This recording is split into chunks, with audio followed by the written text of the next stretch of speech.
ఒక బాలుడు ఫ్రాన్స్ దేశంలో. ఆయనకు చిన్నతనంలో తనకు ఫాషా అని పేరు పెట్టారు తల్లిదండ్రులు. వాళ్ళక్క తను. అయితే తల్లిదండ్రి ఆ ఫ్రాన్స్ దేశంలో ఉన్నప్పుడు భయంకరమైన కరువు వచ్చింది. ఆ కరువులో ఆ దేశాన్ని వదిలిపెట్టి సెర్బియా ప్రాంతానికి ట్రైన్లో ప్రయాణం వెళ్తారు. తల్లిదండ్రి, ఆ వ్యక్తి ఇద్దరు, భాషా అనే వ్యక్తి, వాళ్ళక్క, నలుగురు ట్రైన్ ఎక్కారు. అలా ట్రైన్లో పోతుంటే అవి ఆ ట్రైన్లో అప్పట్లో ఎక్కువ గూడ్స్ ట్రావెల్ చేసాయి అనమాట, ఎక్కువ సరుకులు. అవి ఎక్కువ స్లోగా పోయేవి, అక్కడక్కడ ఎక్కువసేపు ఆగేవి. అలా ఎక్కువసేపు ఆగుతున్నప్పుడు ఒక పెట్టెలో, ఒక కంపార్ట్మెంట్లో కలరా వ్యాధి వచ్చిన వాళ్ళు పెట్టారు అక్కడ. అప్పట్లో కలరా వ్యాధికి మందు ఉండేది కాదు. ఆ కలరా వ్యాధి సోకింటే పాపం ఈ వీళ్ళిద్దరు అమ్మా నాన్నను ఒక తల్లిని ఆ కలరా వ్యాధి పెట్టెలో పెట్టారు. పాతకాలంలో కుష్ఠరోగం, ఈ కుష్ఠరోగం వచ్చినప్పుడు ఇక్కడ వెలేసి మొత్తం అంతా ఏళ్ళు అనేది తినేసి, పాతకాలం ఏం చేద్దంటే స్ప్రెడ్ అవుతుంది న్యూస్ అంతా. ఒకప్పుడు అంటువ్యాధి అది. అలా కలరా వ్యాధి అనేది వ్యాపించేది. ఇప్పుడు అమ్మ నాన్న వీళ్ళిద్దరు బిడ్డలు ఆ ఫ్రాన్స్ దేశం నుంచి సెర్బియాకి వెళ్తున్నారు. ఎందుకు వెళ్తున్నారు? కరువు వచ్చింది కాబట్టి. కరువు వచ్చిందని తమ కుటుంబాన్ని కాపాడుకోవడానికి ఈ ఫ్రాన్స్ దేశం నుంచి సెర్బియాకి వెళ్తున్నారు. అలా మార్గ మధ్యంలో వెళ్తుంటే తల్లికి కలరా వచ్చింది, కలరా వ్యాధి. ఆ కలరా వ్యాధి మనకు ఎట్లా కరోనా వచ్చిందో, ఒకప్పుడు కరోనా వచ్చి తుమ్ము ద్వారా, దగ్గు ద్వారా ఒకరికొకరు సోకుతూ ఉండేది. అప్పట్లో కలరా కూడా ఒకరికొకరు సోకేది. అలా సోకుతుందనే భయంతో ఈ తల్లిని ఏం చేశారంటే, ఆ ట్రైన్లో ఉన్న గార్డ్స్, ఆ ట్రైన్లో ఉన్న వాళ్ళు ఏం చేశారంటే, కలరా కంపార్ట్మెంట్ ఉంటుంది కదా, ఇప్పుడు కలరా కంపార్ట్మెంట్స్, ఎయిడ్స్ కంపార్ట్మెంట్, కుష్ఠరోగ కంపార్ట్మెంట్, ఆ కంపార్ట్మెంట్లో వేశారు. ఎవరిని? ఆ తల్లిని. ఇప్పుడు తల్లి ఆ కంపార్ట్మెంట్లో ఉంది, ఇప్పుడు తండ్రి, ఇద్దరు బిడ్డలు ఇక్కడ ఉన్నారు. అయితే వాస్తవం ఏంటంటే కాలం మారుతున్న కొద్దీ తండ్రికి కూడా వచ్చింది. ఎందుకు వచ్చిందంటే తల్లికి సేవ చేస్తున్నాడు, భార్యకి సేవ చేస్తున్నాడు. అది తెలియకోకుండా చిన్నగా ఈయనకు కూడా వచ్చేసింది. ఇప్పుడు మళ్ళీ ఈయన తీసుకొని పోయి ఆ కంపార్ట్మెంట్లో వేశారు. ఇప్పుడు తల్లి తండ్రి ఎక్కడున్నారు? కంపార్ట్మెంట్, కలరా కంపార్ట్మెంట్లో ఉన్నారు. బిడ్డలు ఎక్కడున్నారు? మరొక చోట ఉండడం. ముందుగానే కరువు. అర్థవుతుందా? ఇప్పుడు కాలం మారుతున్న కొద్దీ ఆ మార్గ మధ్యంలో, ఆ కంపార్ట్మెంట్లో ఒక్కొక్కరు చనిపోతుంటారు. ఆ చనిపోతున్న వాళ్ళను ఒక్కొక్క చోట ఇసిరేస్తూ ఉంటారు. ట్రైన్ పోతుంటారు కదా, శవాలను అట్లా ఇసిరేస్తూ ఉంటారు. లేదా ఎక్కడైనా ట్రైన్ ఆగినప్పుడు అలా దూరం ప్రాంతం తీసుకెళ్ళి గుంత దొగ్గి, ఇప్పుడు 10 మంది చనిపోయారు అనుకో, ఎన్ని గుంతలు తవ్వాలా? 10 మంది చనిపోయారండి, ఎన్ని గుంతలు తవ్వాలంట? 10 గుంతలు తవ్వాలా? కాబట్టి అంత టైం ఉండేది కాదు. ట్రైన్లో పోతున్నప్పుడు ఒకే గుంత తవ్వడం, ఆ గుంతలో 10 మందిని వేసేయడం, గుంతగా పెట్టడం. అర్థనా? జోక్ కాదు, సీరియస్. ఇప్పుడు ఇద్దరు పిల్లలు అమ్మ నాన్న కోసం భయంకరంగా ఏడుస్తుంటారు. మా అమ్మ నాన్న ఆ గార్డుల దగ్గరికి వాళ్ళని బయటికి రానిరు. ఎవరిని? ఆ కలరా వ్యాధి సోకిన ఉంటారు కదా, వాళ్ళ రూమ్లో బయట వాచ్మెన్లు కొంటారు. వాళ్ళను బయటికి రానిరు, బయట లోపల పోనీరు. ఎవరినో పోయినా రే ఎక్కడికి రా నడుస్తారు. ఇప్పుడు పిల్లలు ఇద్దరు వచ్చి వాళ్ళ దగ్గరకు వచ్చి ఏడ్చేవాళ్ళు. అయ్యా మా అమ్మ నాన్న లోపల ఉన్నారయ్యా, కలరా వచ్చిందయ్యా, ప్లీజ్ అయ్యా వదిలిపెట్టండి ఏడ్చేవాళ్ళు. కానీ వాళ్ళు వదిలిపెట్టేవాళ్ళు కాదు. రే మీరు వెళ్తే మీకు వస్తారా రోగము? లేదు పొండాను. కాలం గడుస్తుంది కదా, కొన్ని 2-3 రోజులు ప్రయాణం జరుగుతుంది. ట్రైన్ వెళ్ళిన తర్వాత ఎవరో చెప్పారు, రే మీ అమ్మ మీ నాన్న చనిపోయారా కలరాతో. అప్పుడు పరిగెత్తుకుంటా ఏడ్చుకుంటా బల ఏడ్చుకుంటా వాళ్ళ దగ్గరికి వెళ్ళి, అయ్యా మా అమ్మ నాన్న చనిపోయారండి, ఒకసారి చూపించండి అయ్యా, ఎక్కడ పూడ్చిపెట్టారంటే వాడు చెప్పాడు. మరి ఎక్కడ పూడ్చిపెట్టమంటే ఏం చెప్పమంటారా? ఎక్కడ పూడ్చిపెట్టమంటే ఏం చెప్పమంటావు? దారింటి పూడ్చుకుంటారు రావడమే. ఒక్కొక్కసారిలో ఒక్కొక్క సమాధిలో 10 మందిని పూడ్చారు. ఎక్కడున్నారని చెప్పమంటావు? ఎక్కడున్నారో తెలీదు, పోండి అని వాళ్ళు వదిలిస్తే ట్రైన్ అలా ప్రయాణం చేసుకుంటూ ప్రాంతానికి వచ్చింది. ఆ ప్రాంతంలో అక్కా చెల్లెలు ఇద్దరు దిగి ఒక గుంపుతో నడుచుకుంటూ పోతున్నారు. ఈ ఇద్దరు పిల్లలు ఇలా నడుచుకుంటూ పోతుంటే ఈ అబ్బాయి ఆ బందిపోటు దొంగలు చిక్కాడు. ఆ బందిపోటు దొంగలకు అధికారం ఉంటాడు కదా, వాడు చూశాడు ఎవరిని? ఈ అబ్బాయిని చూసి వాడికి గిరిడ్ అని పేరు పెట్టాడు. ఏం పేరు రా నీ పేరంటే ఏదో ఇంత పెద్ద పోడు పేరు చెప్పాడు. నా పేరు పాషా అని పేరు, మొత్తానికైతే పేరు చెప్తే ఇదంతా కాదు కానీ, ఇదంతా పిలవడం కష్టం కానీ గ్రిడ్ అని పేరు పెట్టాడు. ఆ గ్రిడ్ అనే పదానికి అర్థం ఏంటంటే జుడ్డోడు అని అర్థం.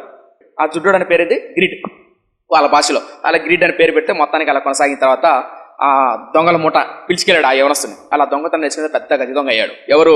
ఆ యవనస్తుడు. అలా వెళ్ళిన తర్వాత ఒక ప్రాంతానికి వెళ్ళిన తర్వాత దొంగతనం చేస్తాడు. అలా మార్గ మధ్యంలో పోతున్న ఇద్దరు యవనస్తులు, ఒక కుటుంబం పోతూ ఉంటే వాళ్ళ దగ్గర మొత్తం దోచుకున్న తర్వాత వాళ్ళ దగ్గర ఒక పుస్తకం ఉంది. ఆ పుస్తకాన్ని కూడా దోచుకొని బ్యాగులు వేసుకున్న తర్వాత అయ్యా మీరు తీసుకున్న రకంగా మమ్మల్ని వదిలేయండి అంటే వదలకోకున్నట్లే గొంతు మీద కత్తి పెట్టి పీక్కు చంపేశాడు. దోచుకున్న తర్వాత ఇంటికి వెళ్ళిన తర్వాత ఇంకా దొంగలందరూ కూర్చొని ఇది నీకు ఇది నాకు పచ్చుకుంటారు కదా, అప్పుడు పుస్తకం బయటకు వచ్చింది. ఏది? వాళ్ళ దగ్గర దోచుకున్నారు కదా, ఆ పుస్తకం బయటకు వచ్చింది. ఆ పుస్తకంలో అద్భుతమైన మాట ఉంటుందని. ఇప్పుడు పుస్తకాల పైన కొంతమంది రాసుకుంటారు, అలవాటు ఉంటుంది. ఏమనంటే పలాని సమయంలో పలాని నన్ను నా దేవుడు రక్షించుకున్నాడు, పలాని టైంలో నేను మారుమనసు పొందాను కదా, ఆ బైబిల్ రాయబడి ఉంటుంది.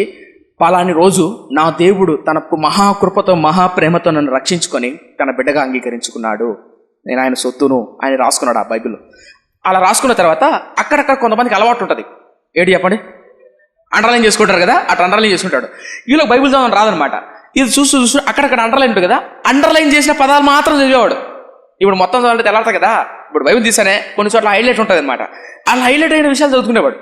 ఈ దొంగల్లో ఒకడు చూశాడు, బైబిల్లో ఉందిరా, ఒకప్పుడు మా చిన్నప్పుడు మా అమ్మ చదివేది ఇది, చూద్దామని చెప్పి చూశాడు. అంత మాత్రం కాదు, ఈ గిరిడ్ అని ఉన్నాడే, గిరిడ్ అని ఎవరు చదువు గజదొంగ అయ్యాడే, ఆ గజదొంగ కూడా అది చూశాడు. వేరే మా అమ్మ కూడా చదివేది ఒకప్పుడు అని చెప్పి తీశాడు. తీసిన తర్వాత అక్కడక్కడ అవుట్లైన్స్ ఉంటాయి కదా గిర్రలు గీసినవి, ఆ గిర్రలు గీసినవి సమయం పొద్దుపోక టైంపాస్ కాక కొన్నిసార్లు తీసి రాత్రిపూట అలా చదివేవాడు. అలా చదువుతున్నప్పుడు ఒక రోజు రాత్రి రోమియోలు రాసిన పత్రిక 3వ అధ్యాయం కట్టబడింది. ఎవరికి? ఆ గ్రిడ్ అని గజదానికి. ఏమనంటే, నీతిమంతుడు లేడు, ఒక్కడూ లేడు, అందరూ పాపం చేసి దేవుడు అనుగ్రహించి మహిమను కోల్పోయి ఉన్నాడు అని మాట చదివాడు. ఆ మాట ఆ ముందు బైబిల్ చదివే ఆ వ్యక్తి గిరగీశాడు. ఆ గిరగీసినవి చదివాడు. ఆయన చదివితే ఆ గిరగీసిన విషయాలు ఈ గుండెలో నొచ్చబడుతున్నాయి. నిజమే కదా, నీతిమంతుని గానే అది గుర్తొచ్చింది ఆయన. నీ నీతిమంతుడు లేడు, ఒక్కడు లేడు. ఒకప్పుడు నేను ఈ బైబిల్ ఎవరి దగ్గర తీసుకున్నా? ఒక వ్యక్తి పాటసారి ఎవరో రోడ్డు అమ్మడి పోతుంటే ఆ వ్యక్తి దగ్గర నుంచి బైబిల్ తీసుకున్నా. ఆ వ్యక్తి అన్నాడు, అయ్యా నాకున్నదంతా ఇచ్చేసాను, నన్ను వదిలేయండి అంటే కూడా నేను వదిలేయకోకుండా గొంతు మీద కత్తి పెట్టి మరీ చంపానే, నేను ఎంత దుర్మార్గుని, ఎంత నీచుని. ఆ రోజు రాత్రి భయంకరంగా ఏడ్చాడు, భయంకరంగా పశ్చాత్తాపాడు, అయ్యో నన్ను క్షమి. అప్పుడు మళ్ళీ ఎత్తకడ మొదలుపెట్టాడు, నెమ్మది లేదు. అప్పుడు గిర్ల గీసినవే, ఎలా చదవాలో తెలీదు, ఎలా చదవాలో వరుసగా చదవడం చేతరాదు. గిర్ల గీసిన వచ్చిన వాళ్ళని చదివేవారు. ఎక్కడెక్కడ గిర్రలు ఉన్నాయి ఆయన గిర్రలు తీసాడు, చదువుతాడు. ఒకరోజు చుట్టూ ఉన్నటువంటి దొంగలు వాళ్ళు వచ్చారు. ఏరా ఏం చేస్తున్నావు? వాడన్నాడు, అరే నేను ఇంక మీద దొంగతనం చేయను రా. ఎందుకు చేయవు? ఈ బైబిల్ ఎలా ఉందిరా, నీ పొరుగు వానిది ఏది ఆశించవద్దు. గిర్ర చూపించాడు. నీతిమంతుడు లేడు, గిర్ర చూపించాడు. ఎక్కడైతే గిర్రలు ఇక్కడ ఇలా ఉంది. అవునా, ఒకసారి చదువు అని చుట్టూ ఉన్న దొంగలందరూ కూర్చునే వాళ్ళు. ఆ గిరిడ్ అనేవాడు బైబిల్ చదివేవాడు. చదువుతా అంటే వీళ్ళందరూ ఏం చేసేవాళ్ళు? వినేవాళ్ళు. అలా వినడం కొన్ని వారాల తర్వాత, కొన్ని నెలల తర్వాత ఆ చుట్టూ ఉన్న దొంగలు కూడా మారారు. దేని బట్టి? ఈ బైబిల్ బట్టి. బిలీవ్ మీ, కొన్ని రోజుల తర్వాత మనస్సాక్షి చేత నొచ్చుకొనబడిన వారై, గుండెలో పొడవ పడిన వారై ఈ దొంగలందరూ కట్టగలుసుకొని పోలీస్ స్టేషన్కి వెళ్ళారు. అయ్యా మేము హంతకులం, మేము బందిపోటు దొంగలు, మమ్మల్ని అరెస్ట్ చేయండి. వాళ్ళు ఆశ్చర్యపోయారు. ఎవరు? పోలీసులు. ఒరే మేము పరిగెత్తాలరా మేము పట్టుకోవడానికి, మీరు వచ్చారేంది స్టేషన్కు? మీరు రావాల్సిన అవసరం లేదయ్యా, మేము దొంగలు. వాళ్ళు కోర్టులో ప్రవేశపెట్టారు. జడ్జి గారి ముందర చెప్తున్నారు, ఏంటి ఈ విషయాలన్నీ? ఒకప్పుడు మేము ఇలాంటి వాళ్ళం అయ్యా. ఒకప్పుడు ఒక ఆయన బాటసారి వెళ్తుంటే వాళ్ళు వద్దు, మా దగ్గర ఉన్న వస్తువులన్నీ తీసుకుని మమ్మల్ని వదిలేయండి అంటే ఆయన గొంతు మీద కత్తి పెట్టి మరీ చంపానయ్యా. ఆయన బైబిల్ నా చేతిలోకి వచ్చిందయ్యా. ఆ బైబిల్లో ఆయన గీసిన గీతలు ఉన్నాయే, ఆయన చదివిన ప్రతి వచనం నేను చదువుతున్నప్పుడు నా గుండెలు పొడవుందయ్యా, నేను చేసిన తప్పయ్యా, నాకు శిక్ష వేయండి అయ్యా. జడ్జి కూడా ఆశ్చర్యపోయాడు. వీళ్ళ మార్పుకు కారణం ఏంటి? వాక్యం. ఆ వ్యక్తి పలానా వ్యక్తి ఆ వయసులో వాక్యం. ఆ తర్వాత జడ్జి 10 ఏళ్ళు జైలు శిక్ష చేశాడు. 10 సంవత్సరాలు జైలు శిక్ష చేసిన తర్వాత ఆ జైల్లో ఎవరో ఈయనకో బైబిల్ ఇస్తే ఇప్పుడు ఆ బైబిల్ తీసుకొని ఈయన రాసుకున్నాడు.